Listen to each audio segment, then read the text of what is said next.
देश में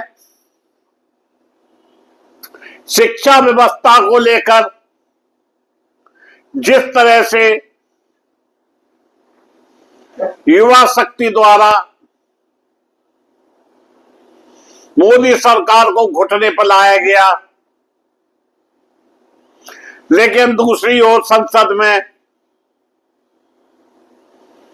पूर्व शिक्षा मंत्री का स्वागत किया जा रहा है। देश में जहां छात्रों पर AK-47 तानी जा रही है, गोली चलाई जा रही है, पैलेट गन से छर्रे मारे जा रहे हैं, दूसरी ओर इन सबसे देश की राजनीति में उबाल आ रहा है। अमित शाह के इस्तीफे की मांग हो रही है, राहुल गांधी की चिट्ठी छात्रों पर कार्रवाई और E20 पर नए आंदोलन की बात कही जा रही है। सुप्रीम कोर्ट भी कह रहा है कि जब शांतिपूर्वक धरना प्रदर्शन हो रहा था तो लाठी चलाने की क्या जरूरत है। इस पर केंद्र सरकार को सुप्रीम कोर्ट ने नोटिस भी जारी किया और निष्पक्ष कार्रवाई की मांग की। ये वही सुप्रीम कोर्ट है जिस सुप्रीम कोर्ट ने अधिवक्ता की याचिका पर वीडियो देखने से मना कर दिया था। जब पूरे देश में विरोध हुआ तो मुख्य न्यायाधीश सुप्रीम कोर्ट बोले कि हमारे सामने कोई रिट याचिका आई नहीं है। यह है देश का हाल। नमस्कार, मैं मुकेश उदैनिया, आप देख रहे हैं सीधे बोल यूपी।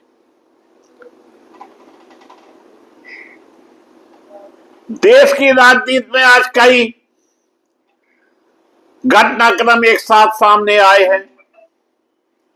एक तरफ केंद्रीय गृह मंत्री अमित शाह के इस्तीफे की मांग तेज होती दिखाई दे रही है। दूसरी ओर लोकसभा में विपक्ष के नेता राहुल गांधी ने केंद्र सरकार को निशाने पर लेते हुए 2 पन्नों का विस्तृत पत्र लिखा है। इसी बीच सुप्रीम कोर्ट के कुछ अधिवक्ताओं ने भी अपनी आपत्तियां दर्ज कराई। पश्चिम बंगाल के कोलकाता में छात्र आंदोलन के दौरान पुलिस फायरिंग, पैलेट गन के इस्तेमाल के आरोप और बिहार के सियान में AK-47 से फायरिंग की घटना ने राजनीतिक माहौल को और गर्म कर दिया। इतना ही नहीं, बिहार में आंदोलन तेज हो गया है, जबकि जंतर मंतर पर जो धरना प्रदर्शन खत्म हुआ उसमें 3 मांगे की गई थी कि छात्रों पर जो मुकदमे दर्ज किए गए हैं वो खत्म किए जाएंगे, बैन मनुष्यता का किसी तरह का कोई काम नहीं होगा, और जिन बच्चों की मौत हो गई है उनको 1-1 करोड़ रुपए का मुआवजा मिलेगा। लेकिन बिहार में या अन्य प्रदेशों में FIR दर्ज हुई है और उनके खिलाफ कार्रवाई भी हो रही है। वहीं जौहर यूनिवर्सिटी रामपुर में भी युवाओं ने जोरदार प्रदर्शन चालू कर दिया। जौहर यूनिवर्सिटी बचाने के लिए ध्वस्तीकरण की कार्रवाई को निरस्त करने की मांग की।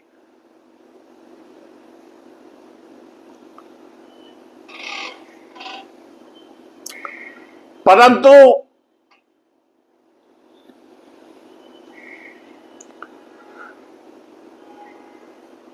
चुनावी पारदर्शिता को लेकर फिर से EVM बनाम बैलेट पेपर की बहस तेज हो गई। दोस्तों, एक बात तो समझना होगा कि जो चुनाव जीतने की कुंजी है वो देश के प्रधानमंत्री नरेंद्र मोदी के पास है और यही कारण है कि वो लगातार हर प्रदेश में चुनाव जीत रहे हैं। विपक्ष लाख चिल्लाता रहे, परंतु जो चुनाव आयोग में मोदी का तोता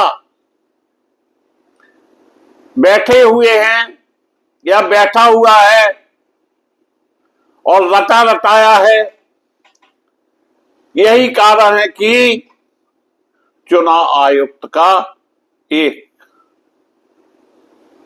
गेम चुनाव के दौरान ऐसा चलता है जिससे मोदी सरकार चुनाव जीत जाती है। परंतु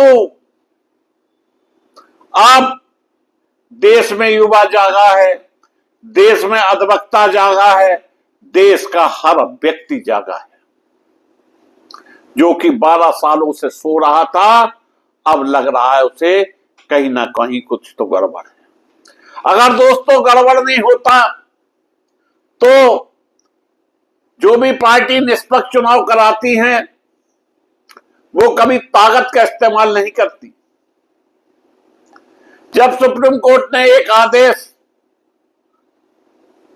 दिया था कि चुनाव आयुक्त की नियुक्ति नियमानुसार होगी, जिसमें एक विपक्ष का नेता, chief justice of supreme court और एक सत्ता, 3 लोग मिलकर चुनाव आयुक्त का फैसला करेंगे। इस पर हमारे देश के प्रधानमंत्री नरेंद्र मोदी, देश के गृह मंत्री अमित शाह ने सोचा मामला गड़बड़ा जाएगा और उन्होंने चुनाव आयुक्त का फैसला करने के लिए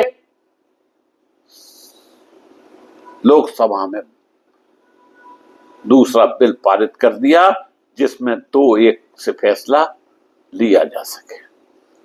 क्या इसके बावजूद भी आप अपेक्षा करते हैं कि चुनाव निष्पक्ष हो रहे हैं? यह बात खुद सुप्रीम कोर्ट ने कही है, लेकिन सुप्रीम कोर्ट ने कहा तो बहुत कुछ है, परंतु किसी बात के लिए निर्देश नहीं दिया। पश्चिम बंगाल में क्या हुआ, बिहार में क्या हुआ, महाराष्ट्र में क्या हुआ, सभी ने देखा है, लेकिन जिस तरह का आंदोलन युवाओं ने किया है उसने मोदी सरकार की चूल्हे हिला दी। और अगर मोदी सरकार के शिक्षा मंत्री 2 दिन और इस्तीफा नहीं देते, मैं दावे से कहता हूं कि मोदी सरकार की कुर्सी हिल जाती है। लेकिन उन्हीं शिक्षा मंत्री को ताज पहनाया जा रहा है, संसद में स्वागत किया जा रहा है, चर्चा इस पे नहीं हो रही है कि AK-47 से गोली चली तो चली क्यों। अगर मोदी सरकार के पास पूरे देश का समर्थन है तो EVM से की जगह बैलेट पेपर से चुनाव करा के देख ले, स्थिति साफ हो जाएगी।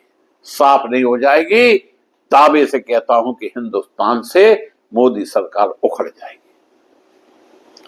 इतना नहीं, इथेनॉल मिश्रित पेट्रोल नीति को लेकर भी नया विवाद खड़ा हो गया और वाहन मालिकों संगठनों का आरोप है कि E20 ईंधन के कारण पुराने मॉडल की गाड़ियों में तकनीकी समस्या आ गई। इसी मुद्दे को लेकर नए आंदोलन की तैयारी की भी चर्चा शुरू हो गई है। हालांकि इन सभी मामलों का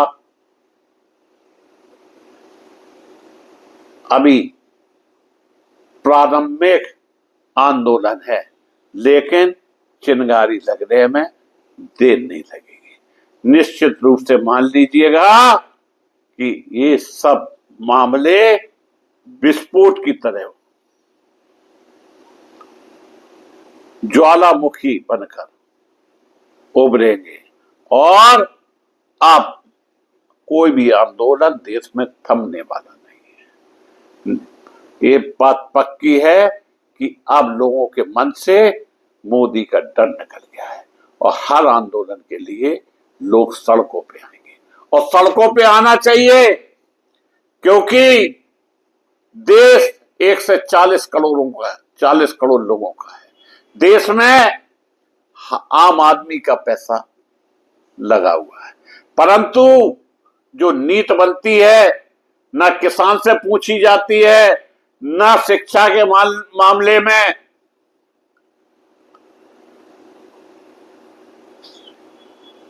छात्रों से पूछी जाती है, ना ही शिक्षा के एक्सपर्टों से पूछी जाती है। जिसको मन होता है उसे सत्ता की कुंजी देकर मंत्री बनाकर देश को हाँका जाना लगता है। यही कारण है कि आज पूरे देश का युवा अपने अधिकार की मांग कर रहा है। देखना है कि यह सब आंदोलन कब खड़े होते हैं। हालांकि ईवीएम से चुनाव ना होकर बैलेट पेपर से चुनाव हो, इसके लिए आंदोलन की घोषणा हो सकता है 1 सप्ताह के अंदर हो जाए। इसी के साथ हम आप सभी से निवेदन करते हैं, आप चैनल को सब्सक्राइब करें। धन्यवाद।